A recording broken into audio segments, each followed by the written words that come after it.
नमस्कार। आकाशवाणी जयपुर अजमेर से प्रस्तुत हैं प्रादेशिक समाचार।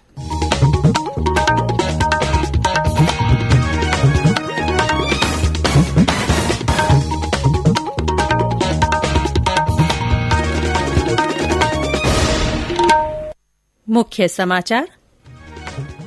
राष्ट्रपति रामनाथ कोविंद ने वर्ष 2022 के पद्म पुरस्कार प्रदान किए। राजस्थान के पूर्व राज्यपाल कल्याण सिंह मरणोपरांत पद्म विभूषण से सम्मानित। राज्यपाल कलराज मिश्र ने कहा, शिक्षा जीवन की दिशा निर्धारित करती है। मुख्यमंत्री अशोक गहलोत ने जोबनेर में एग्री एक्सपो का उद्घाटन किया। कहा, सरकार ने किसानों के कल्याण के लिए कई कदम उठाए।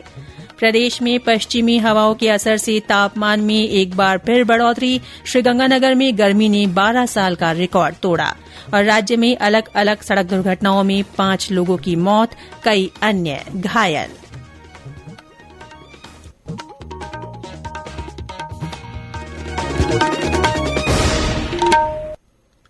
समाचारों के साथ मैं ऋतिका गुप्ता। और अब समाचार विस्तार से। राष्ट्रपति रामनाथ कोविंद ने आज शाम राष्ट्रपति भवन में आयोजित वर्ष 2022 के दूसरे नागरिक अलंकरण समारोह में पद्म विभूषण, पद्म भूषण और पद्मश्री पुरस्कार प्रदान किए। समारोह में राजस्थान के पूर्व राज्यपाल कल्याण सिंह को मरणोपरांत पद्म विभूषण से सम्मानित किया गया है। श्री सिंह के पुत्र राजवीर सिंह ने पुरस्कार प्राप्त किया। कला के क्षेत्र में महाराष्ट्र की प्रभा अत्रे को पद्म विभूषण से सम्मानित किया गया। पद्म भूषण पाने वालों में अभिनेता विक्टर बनर्जी, लेखक डॉ प्रतिभा रे और आचार्य वशिष्ठ त्रिपाठी शामिल हैं। डॉ संजय राजाराम को मरणोपरांत पद्म भूषण से सम्मानित किया गया। ये पुरस्कार कला, समाज कल्याण, विज्ञान और इंजीनियरिंग, व्यापार तथा उद्योग, चिकित्सा, शिक्षा और साहित्य, खेल और सिविल सेवा जैसे क्षेत्रों में उल्लेखनीय योगदान के लिए दिए जाते हैं। इनकी घोषणा हर वर्ष गणतंत्र दिवस के अवसर पर की जाती है। वर्ष 2022 का पहला नागरिक अलंकरण समारोह 21 मार्च को आयोजित किया गया था। राज्यपाल कलराज मिश्र ने कहा है कि शिक्षा का तात्पर्य विद्यार्थी का सर्वांगीण विकास है।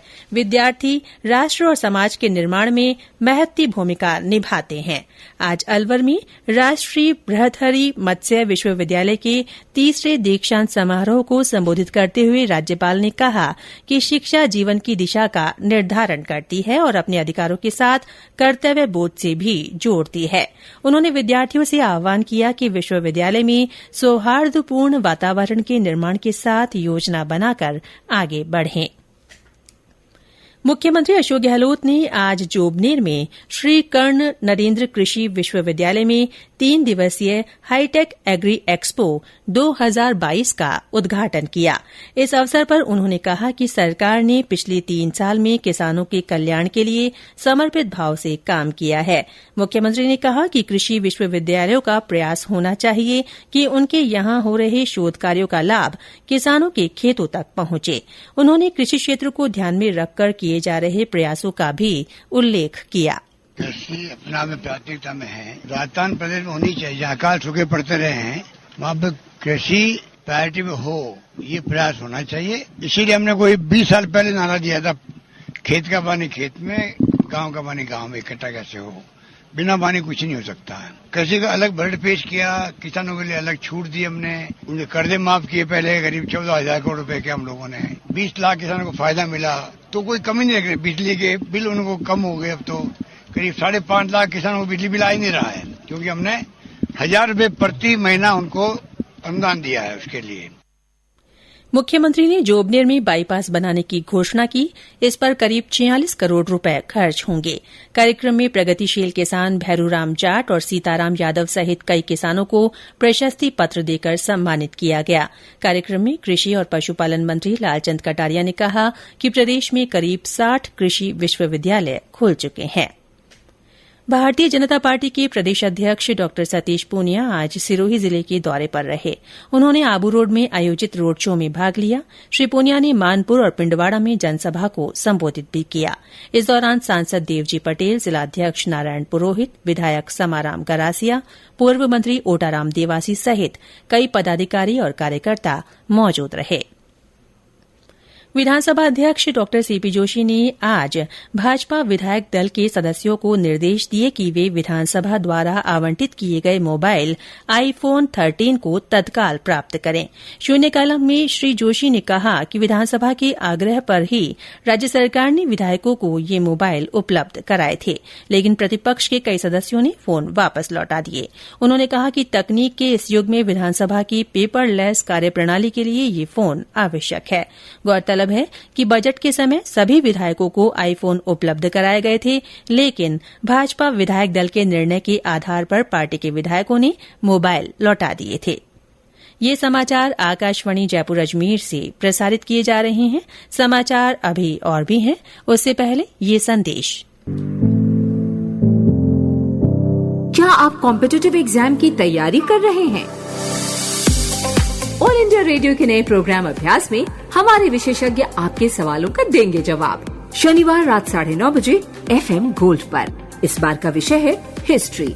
आप इससे जुड़े सवाल व्हाट्सएप करें 9289094044 पर, या सवाल ईमेल भी कर सकते हैं abhyas.air@gmail.com पर। इतिहास विषय पर आपके प्रश्न हमें 30 मार्च तक मिल जाने चाहिए। आपका अभ्यास हमारा प्रयास। प्रादेशिक समाचारों में फिर से आपका स्वागत है। राज्य में पश्चिमी हवाओं के असर से तापमान एक बार फिर बढ़ने लगा है। अधिकांश स्थानों पर 40 डिग्री सेल्सियस से अधिक तापमान दर्ज किया जा रहा है। मौसम विभाग जयपुर के निदेशक राधेश्याम शर्मा ने बताया कि बाड़मेर में 41.9 और श्रीगंगानगर में 41.7 डिग्री सेल्सियस तापमान दर्ज किया गया, जो सामान्य से 9 डिग्री अधिक है। पिछले 2-3 दिनों से राजस्थान के ज्यादातर भागों में तापमान में 2 से 4 डिग्री सेल्सियस की बढ़ोतरी दर्ज की गई है। आज सबसे ज्यादा मैक्सिमम टेम्परेचर बाड़मेर में 41.9 डिग्री सेल्सियस रिकॉर्ड किया गया है। वहीं गंगानगर में भी अधिकतम तापमान 41.7 डिग्री सेल्सियस रिकॉर्ड हुआ है, जो कि औसत से करीब 9 डिग्री सेल्सियस ज्यादा है और मार्च के महीने में अब तक दर्ज किए गए तापमान में हाईएस्ट रिकॉर्ड किया गया तापमान है। इसके अलावा अगले एक सप्ताह के दौरान राजस्थान में मौसम पूरी तरह से शुष्क बना रहेगा। हमारे करौली, भरतपुर और बारां संवाददाताओं ने बताया कि वहां भी तापमान 40 डिग्री के पास पहुंचने और लू चलने के कारण जनजीवन प्रभावित हो रहा है। गर्मी से बचने के लिए लोग ठंडे पेय पदार्थों का सहारा ले रहे हैं। विभाग ने राज्य के पश्चिमी हिस्सों के लिए येलो अलर्ट जारी किया है।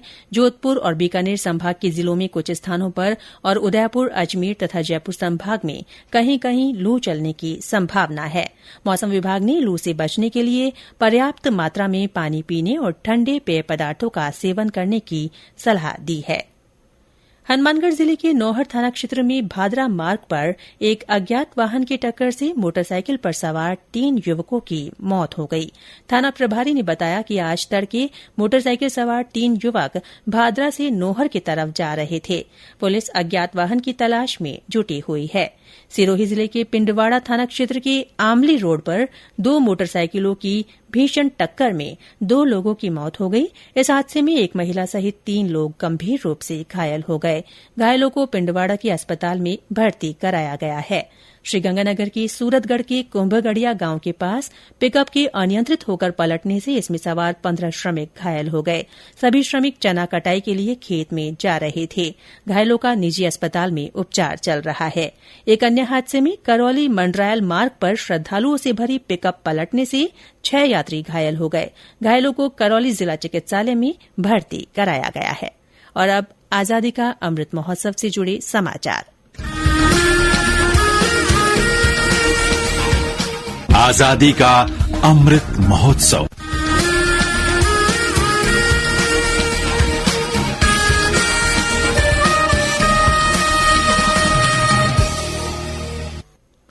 आजादी का अमृत महोत्सव के तहत राजस्थान विश्वविद्यालय में बंजारा मुख्य धारा की तलाश में घुमंतु समुदाय विषय पर संगोष्ठी का आयोजन किया गया। संगोष्ठी में कला और संस्कृति विशेषज्ञ डॉ राजेश व्यास ने कहा कि बंजारा समुदाय कला संस्कृति के संवाहक है। राजस्थान में गाड़िया लोहार, कश्मीर में बकरवाल, हिमाचल में गद्दी समुदाय के लोग जहां गए वहां उन्होंने अपनी कला और संस्कृति का प्रसार किया। संगोष्ठी के आयोजक प्रोफेसर जयंत सिंह ने बताया कि बंजारा और अन्य घुमंतू समुदाय की स्थिति के बारे में चिंतन करने के लिए ये संगोष्ठी रखी गई। अमृत महोत्सव के तहत ही सवाईमाधोपुर के डेकवा गांव में क्षेत्रीय लोक संपर्क ब्यूरो की ओर से आयोजित 3 दिवसीय जन चेतना कार्यक्रम आज संपन्न हुआ। इस अवसर पर मुख्य अतिथि उप जिला प्रमुख बाबूलाल मीणा ने कहा कि अमृत महोत्सव के तहत आयोजित हो रहे कार्यक्रम देश के नागरिकों और युवा पीढ़ी के लिए प्रेरणा स्रोत है। इनमें शामिल होकर हमें स्वतंत्रता सेनानियों को श्रद्धा सुमन अर्पित करना चाहिए।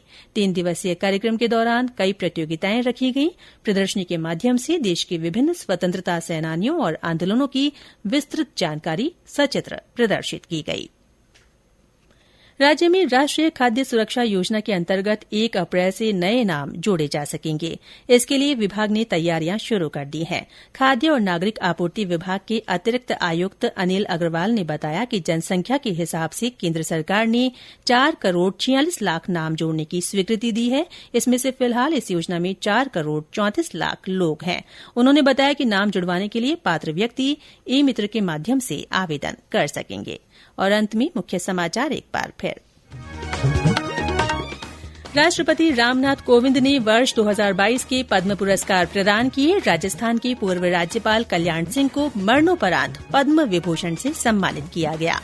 राज्यपाल कलराज मिश्र ने कहा है कि शिक्षा जीवन की दिशा निर्धारित करती है। मुख्यमंत्री अशोक गहलोत ने जोबनेर में एग्री एक्सपो का उद्घाटन किया। उन्होंने कहा, सरकार ने किसानों के कल्याण के लिए कई कदम उठाए हैं। प्रदेश में पश्चिमी हवाओं के असर से तापमान में एक बार फिर बढ़ोतरी हुई। श्रीगंगानगर में गर्मी ने 12 साल का रिकॉर्ड तोड़ा। और राज्य में अलग अलग सड़क दुर्घटनाओं में 5 लोगों की मौत हुई, कई अन्य घायल हुए। इसी के साथ प्रादेशिक समाचार बुलेटिन समाप्त हुआ। नमस्कार।